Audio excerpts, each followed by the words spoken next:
I'm gonna try. Transformers consist of an encoder-decoder architecture, just like autoencoders, but autoencoders only perform the identity matrix. So put an input inside, reduce it dimensionally, then uncompress it, and then get the same output back. Bloop. That's not the case here. So here we do cooler things, like for instance, we put an input sequence of language. So we put an English sentence inside the transformer, and as a target we want to have the same sentence but in Spanish translated. So how do we do this? Attention is all you need was called the paper, but actually what we need is actually context is all we need, and attention is the way to get it. So context was already like the reason why we started RNNs, but there the problem was the context fades out. Then we tried to solve this with LSTMs, also not so much. And now here we have a very different way of providing context, and especially in language, context is crucial. So I'm thinking of a better example. Oh, I have a better example.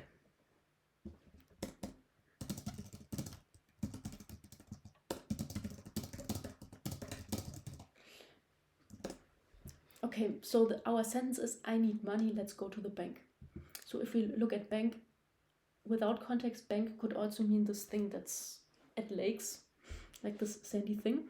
But the money here gives the context to specify the meaning of that word, which is money as in the money bank. And the way that transformers, or the way that the attention, so basically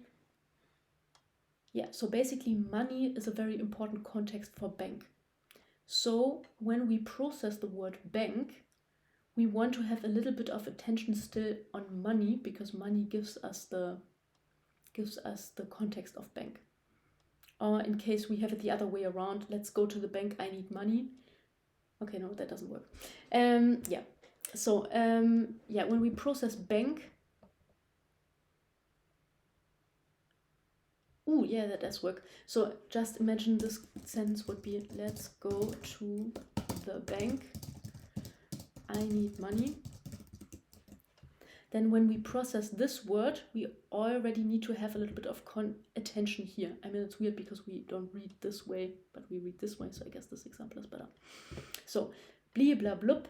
So the bottom line is, when we process the word bank, we still need to, in our mind, like have a little bit of attention and memory to the word money.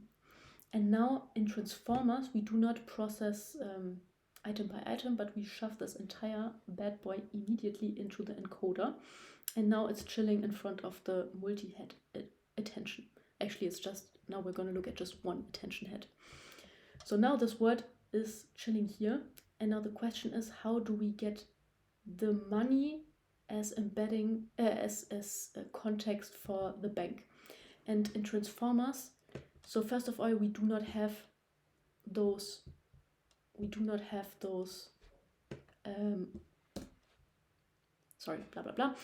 so those words are embedded somehow, and we can embed things in many different ways. So for instance, we could embed people in all kinds of ways. Like we could have a look at the emotional dimensions of a human, or the psychological dimensions of a human, and we could basically give each human a feature value. How extrovertive is the person, how conscious is the person, blah blah blah. Like we could embed a human in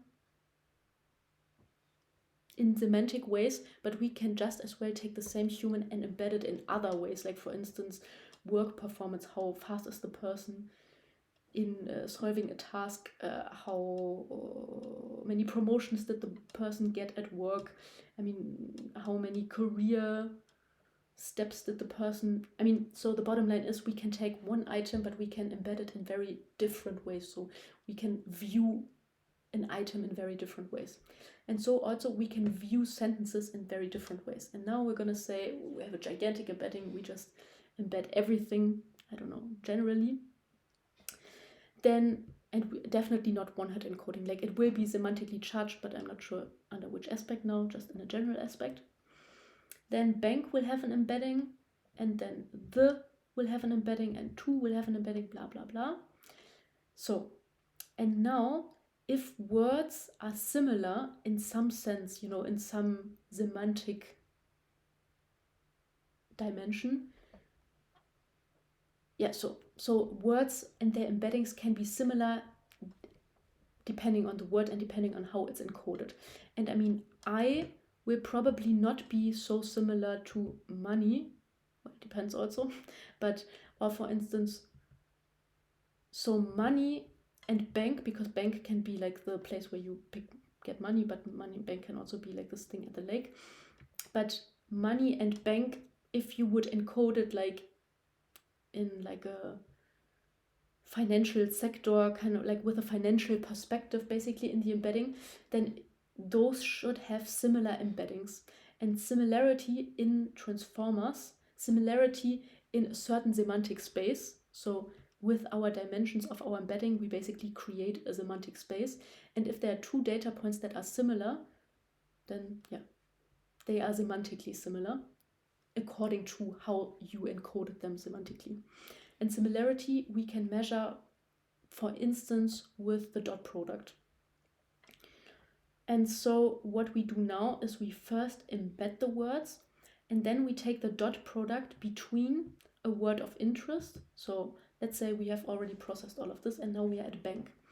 And now we process the word bank in the sense that now we want to check the similarity between each other word. So basically we want to have the embedding similarity between all of them. And we do this by taking the dot product. So now we take the dot product of bank with itself, we take the dot product of bank with the dot product with two, and then also the dot product of bank and money. And depending on how you encoded it, let's just say we encoded it conveniently in financial sector kind of way, then this should score a high value. So this would mean that in that semantic space, those two values should be similar. And then we do this for everything. And then depending on how similar the words are, the attention will be distributed. So we take the similarity score, then we also normalize it because we want to have values that add up to 1. So we take the similarity score of money with bank and divide it with all similarity scores. So ultimately all of the similarity scores will sum up to 1, to not get crazy with our numbers. So our numbers should not increase the more often we do this. But anyhow, so the important thing is that we measure that our context is conceptualized in transformers as words that are similar or items in a sequence that are similar. So bank, so the idea is the important context of bank is whatever is most similar according to the embedding. So now we have found out that money is the most similar to the word bank. This means then that it will get the most attention. And then we're gonna take all, and then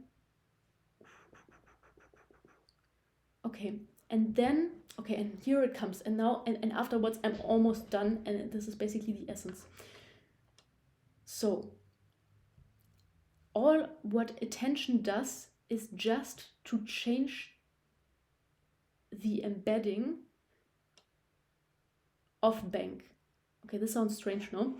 But so basically what we have here is a sequence of words, and they're all embedded individually, not context dependent. And what we want to get out from the attention is to afterwards get the same embedding from one word, but the context is supposed to be embedded inside of this.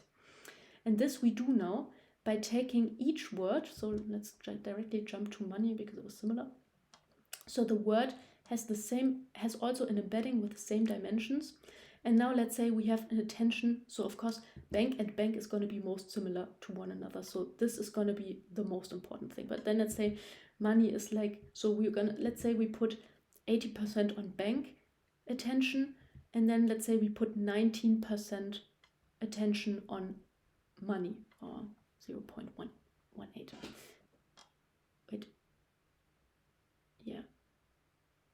Sorry. So we're going to put 80% attention on bank, and we're going to put 19% attention on money, and the rest of the attention goes to the other guys here. So money also has an embedding of, I don't know, let's say, that's a bit absurd, but let's say 2 2 features. So now we multiply these features times the attention that we want to give them. So let's say money has like 1 and 2. This is the feature vector of money. So now because we have what did we have? 19% attention we put on money. So now we multiply each word with 0.19 and here times 0.19. Oh, pardon me, that was wrong. Booms. And this we do now with every word. And now let's say the word bank would have also, I mean, obviously it also needs to have an original embedding, let's say for 3.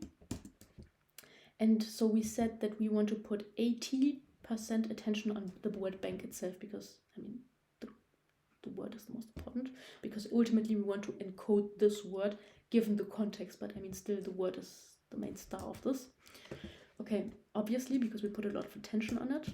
So we want to put 80% attention, so we scale the embedding with 80%.